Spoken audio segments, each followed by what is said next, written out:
தங்கம் விலை சவரனுக்கு 1200 ரூபாய் உயர்வு. கடந்த 4 நாட்களில் சவரனுக்கு 4000 ரூபாய் அதிகரிப்பு.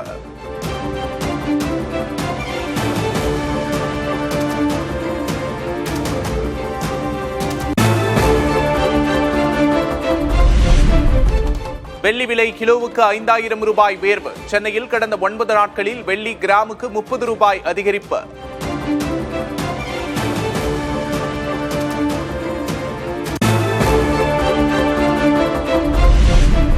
நீட் மறுதேர்வின் இயற்பியல் வினாத்தாளில் தவறான கேள்வி இடம்பெற்ற விவகாரம். 4 மதிப்பெண்களை போனஸாக வழங்க தேசிய தேர்வு முகமை முடிவு.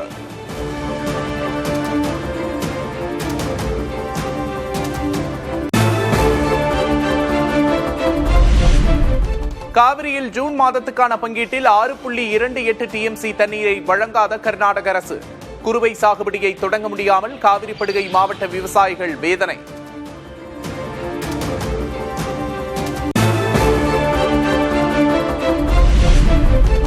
வங்கக்கடலில் ஒடிசாவை ஒட்டி புதிய காற்றழுத்த தாழ்வு பகுதி உருவானது. வளிமண்டல மேலடுக்கு சுழற்சியும் நிலவுவதால் பருவமழை தீவிரமடையும்.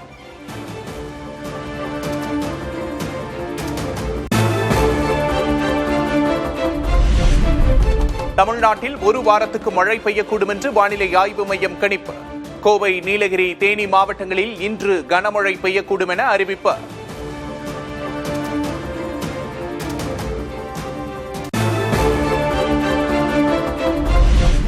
குற்றாலத்தில் களை கட்டிய சீசன். வார நாட்களிலும் குவியும் சுற்றுலா பயணிகள்.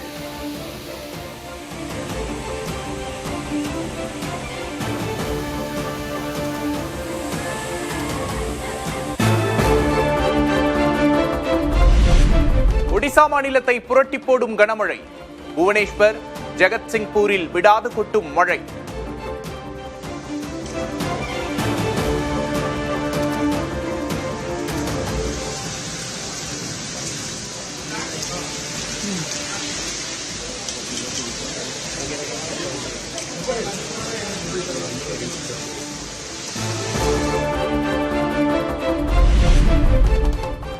ஒடிசா மாநிலம் மல்கங்கிரி மாவட்டத்தில் 3 நாட்களாக தொடரும் கனமழை. சீதாப்பள்ளி மலைப்பாதையில் நிலச்சரிவு, போக்குவரத்து பாதிப்பு.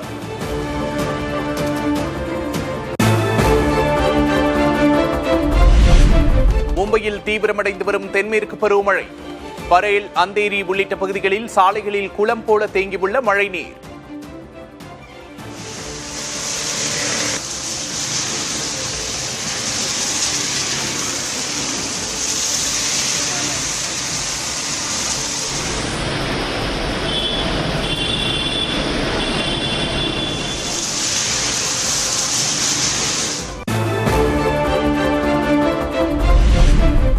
மும்பை மேற்கு சாண்டா கிரஸ் பகுதியில் மரம் விழுந்து 8 பேர் காயம். பலத்த காற்று வீசுவதால் 91 இடங்களில் மரங்கள் விழுந்திருப்பதாக மும்பை மாநகராட்சி தகவல்.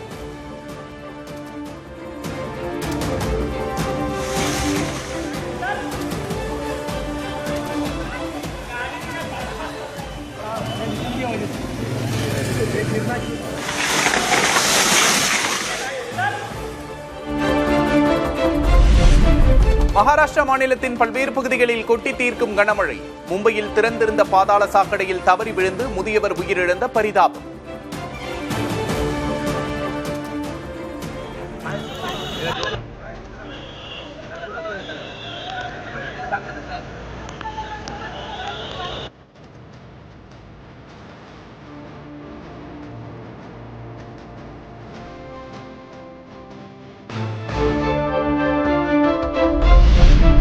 குஜராத் மாநிலத்தில் மீண்டும் வேகமெடுக்கும் தென்மேற்கு பருவமழை. வல்சாத் மாவட்டத்தில் சாலைகளில் தண்ணீர் தேங்கியதால் பொதுமக்கள் கடும் அவதி.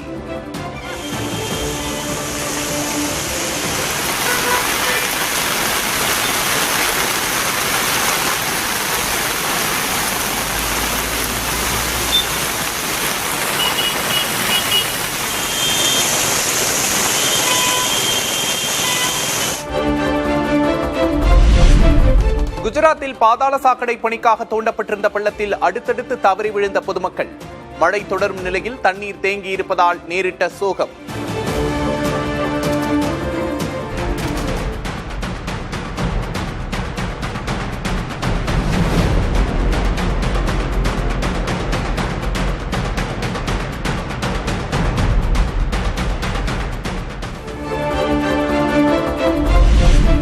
ஜார்க்கண்டில் கடந்த ஒரு வாரத்தில் மட்டும் 150 பேருக்கு பெருமூளை மலேரியா தொற்று உறுதி. கொசுக்கள் பரப்பும் ஒட்டுண்ணியின் மூலம் தொற்று ஏற்படுவதால் சுகாதார பணிகள் தீவிரம்.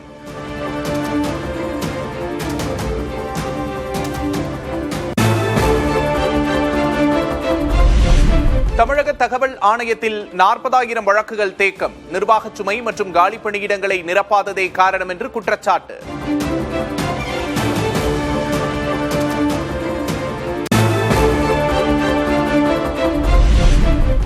பொங்கல் திருநாளுக்கு விலையில்லா வேட்டி சேலை வழங்கும் திட்டம் தாவேகா ஆட்சியிலும் தொடர்கிறது. திட்டத்துக்காக 300 கோடி ரூபாய் ஒதுக்கி அரசாணை வெளியீடு.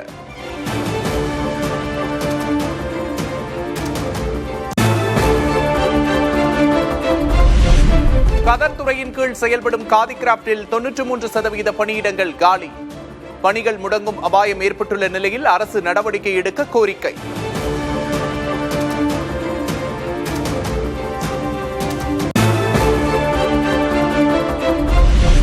சென்னை சைதாப்பேட்டையில் தொடர் மின்வெட்டை கண்டித்து மின்வாரிய அலுவலகத்தை முற்றுகையிட்ட மக்கள் கடந்த 5 நாட்களாக மின்வெட்டு தொடர்வதால் கடும் அவதியடைந்து வருவதாக புகார்.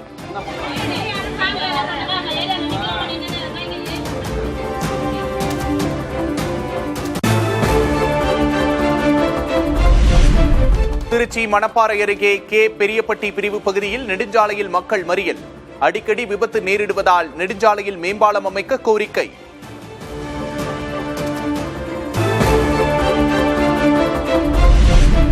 திருவள்ளூரில் அமோனியா வாயு கசிவால் மேலும் ஒருவர் உயிரிழப்பு. உயிரிழந்தோரின் எண்ணிக்கை 18ஆக அதிகரிப்பு.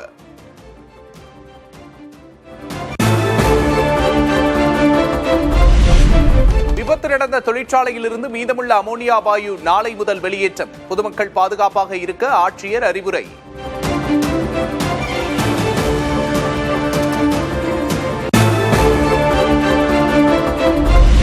மயிலாடுதுறையில் 2 அரசு பேருந்துகள் நேருக்கு நேர் மோதிய விபத்து. ஓட்டுநர்கள் உட்பட 23 பயணிகள் காயம்.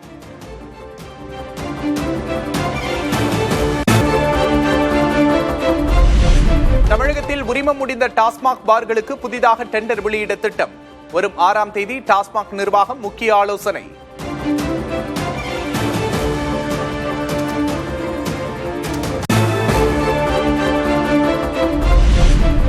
எங்கள் மக்களை கொன்று குவித்தார்கள் என கரூர் சம்பவம் குறித்து அமைச்சர் ஆதவர்ஜுனா குற்றச்சாட்டு. கரூர் கணக்கை தீர்க்காமல் விடமாட்டோம் என சூளுரை. எனக்கு கரூர் ரொம்ப முக்கியமான ஊர். ஒரு கணக்கு வழக்கு இருக்கு. அந்த கணக்கு வழக்க முடிக்காம விட மாட்டோம். எங்களுடைய மக்களை காவல்துறை மூலமா கொன்று குவிச்சீங்களா, அதற்கான பதில் ஒரு நேரத்தில் நடக்கும். தாவேகாவும் அதிமுகவும் ஒன்றுதான், இரு கட்சிகளுக்கும் ஒரே குறிக்கோள் தான் என்று அமைச்சர் ஆதவர்ஜுனா பேச்சு. திமுகவுக்கு ஊழல் அரசியல் தான் தெரியும், கொள்கை அரசியல் தெரியாது என்றும் விமர்சனம். கொள்கைக்கான அரசியல் வெளியே போயிட்டாங்க. அவங்களுக்கு கொள்கை அரசியல் என்னன்னு தெரியாது, ஊழல் அரசியல் மட்டும்தான் தெரியும். திமுக கொள்கை அரசியல் வெளியே போயிட்டாங்க.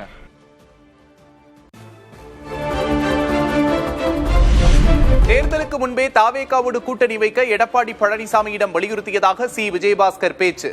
தேர்தலுக்கு பிறகு தாவேகாவுக்கு ஆதரவளிக்க கோரியும் அதிமுக தலைமை செவிசாய்க்கவில்லை என காட்டம். தேர்தலுக்கு முன்னதாகவே எங்கள் தலைமையிடம் கடுமையாக வலியுறுத்தினோம்.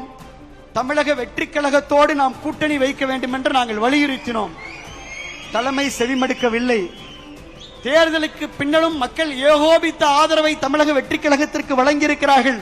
அதனால் நாம் தமிழக வெற்றிக் கழகத்துடைய அரசிற்கு ஆதரவளிக்க வேண்டும் என்று வலியுறுத்தினோம். அதையும் செவிமடுக்கவில்லை.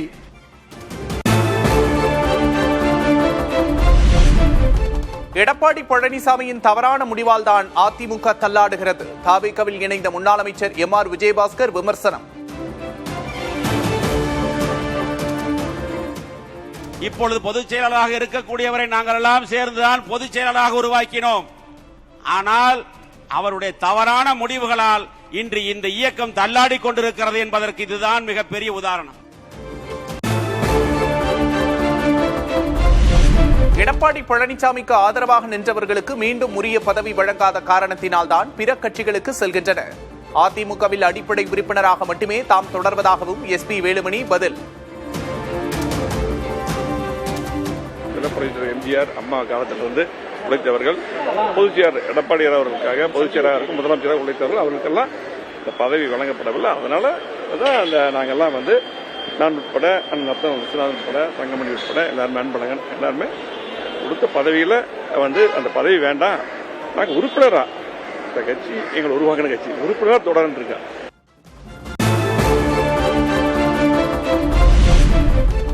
அடுத்த கட்சி எம்எல்ஏக்களை ஸ்டெப்னியாக வைத்து விஜய் ஆட்சி நடத்துவதாக முன்னாள் அமைச்சர் RB உதயகுமார் விமர்சனம். விஜயின் அரசியலால் தமிழ்நாடே திணறுவதாகவும் கருத்து. காருக்கு ஸ்டெப்னி வைத்துக் கொள்வதை நாம் பார்த்திருக்கிறோம். ஆனால் இப்போது தாவேகா கட்சிக்கு ஸ்டெப்னியாக அடுத்த கட்சி எம்எல்ஏக்களை ராஜினாமா செய்ய வைத்து என்று அவர் காட்டி வருகிற அதிரடி அரசியல் சும்மா விஜய் பேர் சொன்னா தமிழ்நாடே அதிருதில்லை.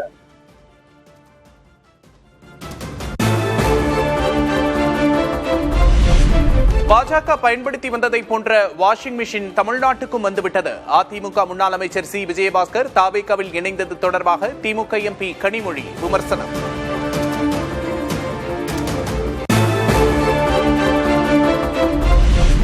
பல்வேறு வழக்குகள் உள்ள முன்னாள் அமைச்சர் சி விஜயபாஸ்கரை தாவேகாவில் சேர்ப்பது ஏன்? தொட்டவர்களை விடமாட்டேன் என முதல்வர் விஜய் பேசியது இதுதானா என்று அறப்போர் இயக்கம் சாடல்.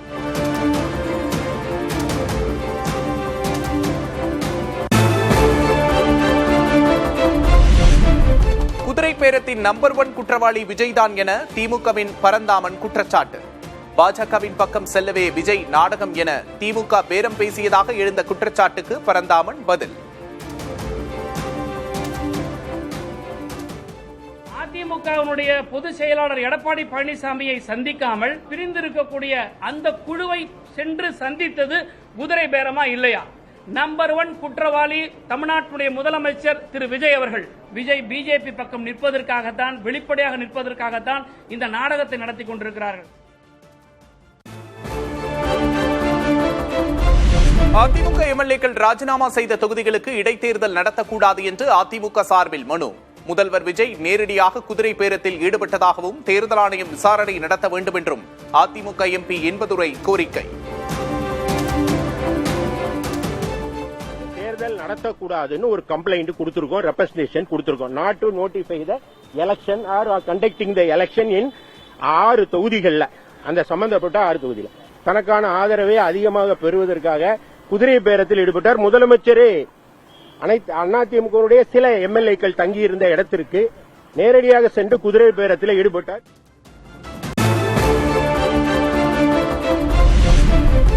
குதிரை பேரத்தில் விஜயே முதல் குற்றவாளி. தாவேகாவின் குதிரை பேர அரசியல் தொடர்கதையாக இது தொடர்பாக நீதிமன்றம் செல்வேன் என டிடிவி தினகரன் பேச்சு. அமமுக எம்எல்ஏ மூலம் தொடங்கிய தாவேகாவின் குதிரை பேரம் இன்று வரை தொடர்வதாகவும் விமர்சனம்.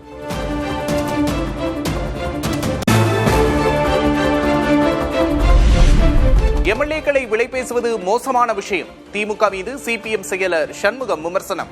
விரைவில் தேர்தல் என மு க ஸ்டாலின் பேசியதன் பின்னணி இப்போதுதான் தெரிய வருவதாக சண்முகம் சாடல்.